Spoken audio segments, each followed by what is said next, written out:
السلام علیکم ورحمۃ اللہ وبرکاتہ۔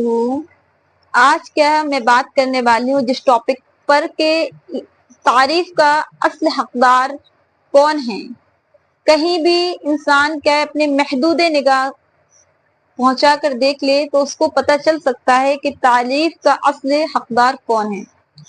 دیکھیے سورہ فاتحہ کی جو سورت ہے اس میں 7 آیتیں ہیں، اور اس میں 3 آیتوں میں اللہ تعالیٰ کی حمد ثنا بیان کی گئی ہے اور اللہ سے دعا کرنے کا طریقہ بیان کیا گیا ہے۔ سب سے پہلا ورڈ جو سورت میں ہے، آیت میں الحمدللہ آیا ہے کہ تمام تعریفیں کس کے لیے ہیں؟ اللہ کے لیے ہیں۔ اللہ نے اپنے بندوں کو اس بات کی ہدایت دی ہے۔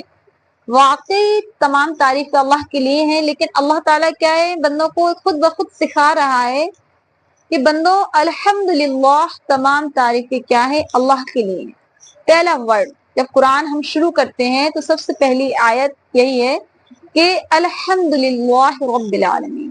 تو الحمدللہ پر بات کریں گے کہ تمام تعریفیں اللہ کے لیے ہیں۔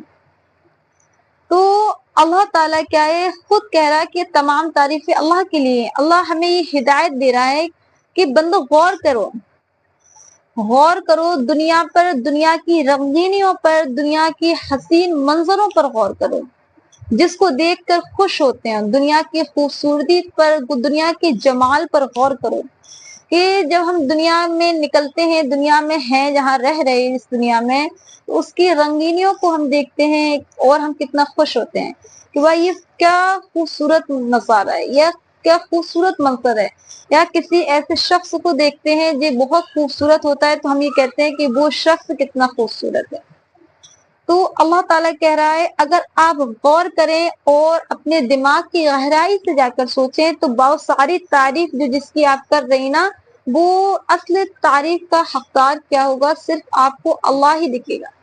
اللہ کے علاوہ آپ کو کوئی نظر نہیں آئے، کیونکہ آپ اگر دنیا میں واقعی اللہ تعالیٰ نے تھوڑی تھوڑی ناقص ملکیت لوگوں کو دے دی ہے، کوئی کو کسی کا مالک بنا دیا، کسی کو کسی کا مالک بنا دیا، کسی کو کسی کا مالک، کسی کو ہنر دیا، کسی کو صلاحیتیں دی، کسی کو عقل اللہ نے عطا فرمائی، کسی کو بہت زیادہ پیسہ دیا، تو آپ اس کی وجہ سے اس کی تعریف کرتے ہیں کہ فلاں شخص کتنا خوبصورت ہے، فلاں شخص کتنا عقل مند ہے، فلاں شخص کتنا عزت والا ہے، فلاں شخص اس طریقے سے آپ لوگوں کی تعریف کر رہے ہیں۔ لیکن اللہ کہہ رہا ہے کہ آپ اگر تھوڑی گہرائیوں سے سوچیں گے نا تو پھر آپ کی محدود نگاہ سیدھی ہی جا کر اللہ پر رکے گی، کیونکہ وہ ان کا کمال نہیں ہے خوبصورت ہونا، مال کا ہونا ان کا کمال نہیں ہے، عقل ان کے اندر ہونا ان کا کمال نہیں ہے، صلاحیت کا ان کے اندر ہونا ان کا کمال نہیں ہے۔ اصل کمال تو اللہ کا ہے، جو اللہ نے ان کو عطا کیا ہے۔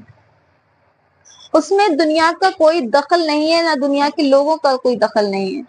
اللہ کہہ رہا ہے آپ دنیا کے اتنے بڑے بڑے منظروں کو دیکھو، نظاروں کو دیکھو، خوبصورت نظاروں کو دیکھو، آپ آسمان پر غور کریں، آپ زمینوں پر غور کریں، آپ اتنے درختوں پر، آپ چرندوں پر، پرندوں پر، اللہ کی بنائی ہوئی ہر نعمت پر غور کریں اور پھر سوچیں بیٹھ کر کہ ان تمام چیزوں کا باقی بنانے والا کون ہے۔ اللہ تعالیٰ کہہ رہے ہیں کہ آپ خود اپنے اوپر غور کریں کہ اللہ نے آپ کو کس انداز میں بنایا، تو آپ کو خود پتہ چل جائے گا کہ بس وہی ایک ذات ہے جو یہ تمام کام کر سکتی ہے، کام کو انجام دے سکتی ہے۔ اس کے علاوہ کوئی کچھ نہیں کر سکتا، کوئی ایک ذرہ بھی نہیں بنا سکتا، کوئی ایک درخت بھی نہیں اگا سکتا۔ تو جب اللہ کہہ رہا ہے کہ تمام تعریفیں اسی کے لیے ہیں، اس کے جیسا آپ کو کوئی نہیں ملے گا، اور آپ کوئی لا کر دکھا دو، کوئی ڈھونڈ کر دکھا دو، تو اللہ کہہ رہا ہے جب کوئی اس کے جیسا ہے نہیں دنیا جہاں میں اور کوئی کچھ کر نہیں سکتا، تو تعریف کس کی ہونی چاہیے؟ پھر اللہ ہی کی ہونی چاہیے، اسی کی ہونی چاہیے۔ ایک تو یہ ہے، اور پھر اس میں اللہ نے اپنی وحدانیت کا بھی اقرار کروایا۔ اگر غور کریں کہ جب تعریف کا مستحق وہی ہے اور اس کے علاوہ کوئی کچھ نہیں کر سکتا، تو پھر عبادات کی کس کی ہونی چاہیے؟ اس پہ توحید کی طرف بھی اشارہ ہے، اور اس میں بت پرستی، اور اس میں ایک وحدہ لا شریک لہو کی طرف کے بندگی کی اور عبادت کے لائق بھی بس صرف وہی ہے، کیونکہ جب کوئی کچھ کر ہی نہیں سکتا ہے اللہ کے سوا، وہی ذات ایک واحد ہے جو سب کچھ کر سکتی ہے، سارے نظامات کو چلا سکتی ہے، اور سارے حسین مناظر جو اپنی نگاہوں سے دیکھ رہے وہ صرف کیا ہے اللہ ہی رب العزت کی شان ہے۔ تو پھر اصل حقدار بھی کون ہوگا عبادت کا؟ وہی اللہ ہوگا۔ تو اللہ نے اس میں یہ بھی بتا دیا کہ اگر ہم کسی کی عبادات میں لگے ہیں، کسی کو اللہ کا شریک سمجھ رہے نا، تو وہ سب عقیدے ہمارے کیا ہے؟ غلط ہیں۔ جب کوئی کچھ کر نہیں سکتا ہے تو کوئی نہ عبادت کے مستحق ہے، نہ کوئی اللہ کے شریک ہونے کا مستحق، وہ اللہ کی ذات کیا ہے؟ ایک ہے، واحد ہے۔ تو اتنے سے جملے میں بہت سی چیزیں سمائی ہوئی ہیں، اتنی سی آیت میں کیا بہت سی چیزیں چھپی ہوئی ہیں، اگر ہم کیا غور کریں کہ جب وہی تعریف کا مستحق ہے، حقیقی اسی کی تعریف ہے، تو عبادت بھی کیا ہے؟ پھر اسی کی ہونی چاہیے، پھر اس کے ساتھ میں کیا ہے؟ ہم کو کسی کو شریک نہیں کرنا چاہیے۔ تو آپ کو پتہ چل گیا ہوگا کہ الحمدللہ جو ہے اتنا سا ورڈ اور اس کے اندر کتنے جامع کلمات، کتنی تفسیر مطلب چھپی ہوئی ہے۔ تو انشاءاللہ آپ سمجھ گئے ہوں گے کہ اصل حقدار کیا ہے تعریف کا؟